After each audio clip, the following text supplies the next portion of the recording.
Welcome back to the Deep Dive.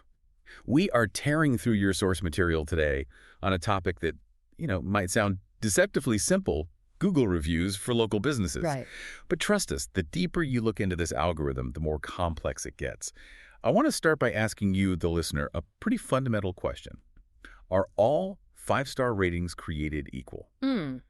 Because if you think getting 50 generic reviews that just say "great job" is the same as getting, 5 reviews that read like detailed testimonials, well, you are leaving some serious SEO power on the table. Yeah, and the sources confirm the answer is a definitive no, just flat out no. Right. The goal isn't just to get positive feedback. I mean, that's part of it. But the real mission here is to understand that some reviews are this powerful shout that Google's algorithm really prioritizes, and others, they're just a whisper. They just get filed away as well. Noise. So our job in this deep dive is to show you exactly how to turn those whispers into shouts. Exactly.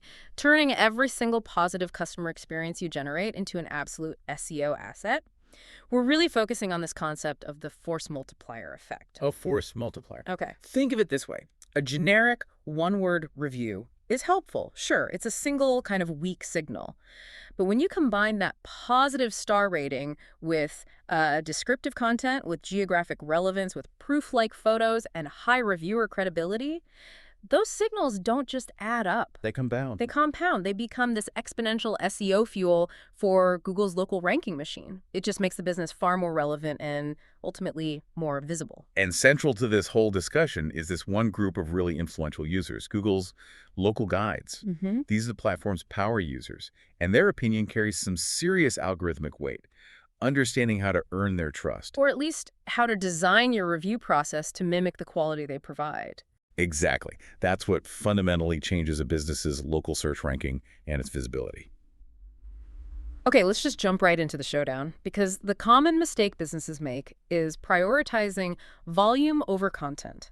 Every time. They think getting 500 reviews, no matter how short or bland they are, is automatically better than getting, say, 250 high-quality ones. But that idea, that's precisely why so many businesses just stagnate in the local rankings. Our source material lays out these 3 fictional business archetypes, and they illustrate perfectly how your strategy really dictates your local SEO results. Yeah. First, you have the bare minimum crew. Okay. They have maybe 5 to 20 short reviews, probably from friends, family, you know the drill. Sure. They've barely established a digital footprint. Google can't really rank them effectively because there's just not enough context, not enough trust built up. They're non-factors. Total non-factors. Then you've got the volume hustlers. I think I know these guys. Oh, you do. These guys are aggressive. They chase high volume, maybe pulling in 500 reviews a year. But the problem is, every single review is essentially boilerplate. Great service. Great service. Or fast work. Exactly. So they have a strong numerical signal. I mean, 500 is a lot of reviews.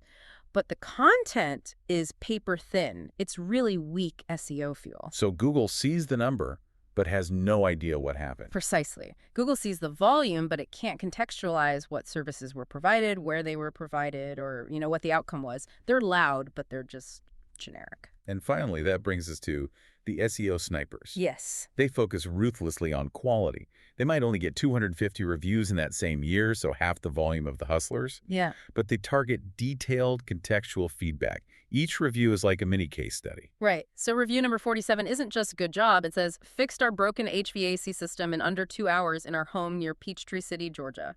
The technician, Mike, was professional. That's a world of difference. It's a huge difference. And here is the truly surprising conclusion for you. The SEO snipers, with those 250 high-quality, rich reviews, can absolutely compete with, and very often win against, the volume hustlers' 500 bland reviews. Wow. So half the reviews can beat them. They win because they're providing stronger, clearer, and keyword-rich signals that the algorithm just craves. So we have to unpack this. If you're a local business owner, your time is finite. Right. You need to know what to ask for. What exactly makes a review gold, or a force multiplier, as sources call it? Yeah. Beyond the 5 stars, what are the 4 components that turn a positive comment into a real ranking powerhouse? Okay, let's start with the most critical one, descriptive content. My actual words. The actual words. This is your user-generated content machine. It has to be keyword-rich and specific. A positive review tells Google you're good.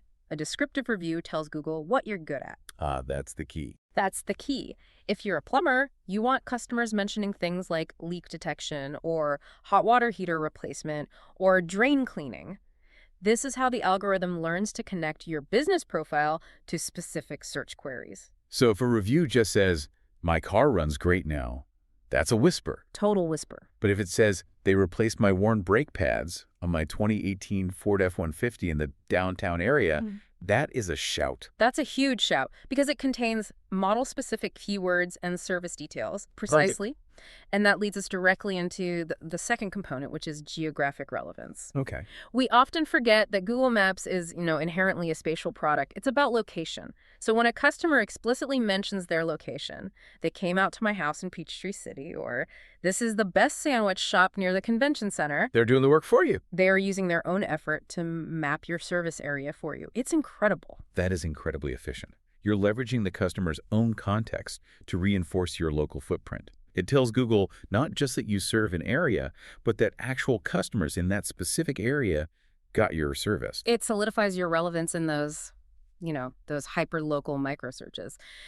The third component, which is becoming really non-negotiable for credibility, is photos or videos. The visual proof. The visual proof. These are the visual receipts. They signal authenticity, but they do so much more than that. I mean, think about it from an algorithmic perspective. Google uses this advanced image recognition. Right, the same tech that identifies landmarks in photos. Exactly. It uses that to read the photo contents for context. It can verify that the image shows a repaired appliance or a finished meal or a new roof installation rather than some generic stock photo or a random shot taken miles away. So it's an anti-spam measure almost. It's a huge anti-spam measure, and this process drastically increases the likelihood that the review is authentic, which is why reviews with photos are far less likely to be filtered or removed as spam during those periodic purges. That adds this whole layer of technical validation I hadn't even considered. It's not just for the next human customer. It's a direct signal to the bot that says, this interaction was real. Absolutely, 100%. And the final piece of the puzzle is reviewer credibility. Okay, so who wrote it matters. It matters a lot. Google has to decide who to trust. They place significantly more weight on feedback from users with established, consistent accounts. So people who have a profile photo, a history of reviews in different places over time, a clear pattern of activity, these are the sticky reviews that help stabilize your ranking profile. That concept, reviewer credibility, is the perfect way to introduce the local guides program. Yes. Because if credibility is key, these users are the VIPs of the entire review ecosystem. So who are these power users of Google Maps and why are they given so much influence? The local guide program is basically Google's volunteer army. It's brilliant, really. It rewards people who consistently contribute high-quality, helpful content. And that's not just reviews. It's photos, answering questions, suggesting edits, confirming facts, all on Google Maps. And they get something in return. They do. In exchange, they earn points, they level up, and they receive these little badges. So they are incentivized to provide quality data because their status depends on it. They are literally the field reporters for Google's digital map. Wait a second. If the ultimate focus, like we said, is creating a high-quality review process for everyone, why should we spend time worrying about this sort of elite group with special badges? Aren't we just chasing a unicorn here? That is a fair challenge, a really fair challenge, and you aren't chasing the guides directly. That's the key, but you have to understand that the quality they naturally produce is the benchmark you should be aiming for with all of your customers. Okay, so they're the model. They're the model. Local guides are incentivized to do 4 things that immediately make their reviews ranking powerhouses. First, they stick. They don't get deleted. Right, because Google views them as seasoned, trusted contributors with a validated history. Their reviews are highly resistant to removal during those periodic platform purges. They become long-term SEO assets that build stability for your profile. Second, they go deeper. More detail. Way more detail. They are literally incentivized by the point system to write longer, more descriptive feedback. They want those rich details, and they often include multiple photos. So their reviews automatically hit those key criteria we just talked about: descriptive content and visual proof. Which means they're delivering prepackaged SEO fuel. Exactly. Third, they bring proof. They understand the platform rewards visual evidence. A level 7 guide is probably posting 3 photos for every 1 review, reinforcing that critical credibility signal to the algorithm. And fourth, and this is the most critical part, they're seen as trusted voices. What does that mean in practice?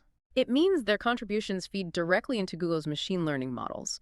So when a local guide confirms your business offers, say, dog grooming, that data point is weighted far more heavily than a random one-off review. They are actively defining how Google understands and categorizes your business for the public. So their input isn't just about 5 stars. It's about classification and trust.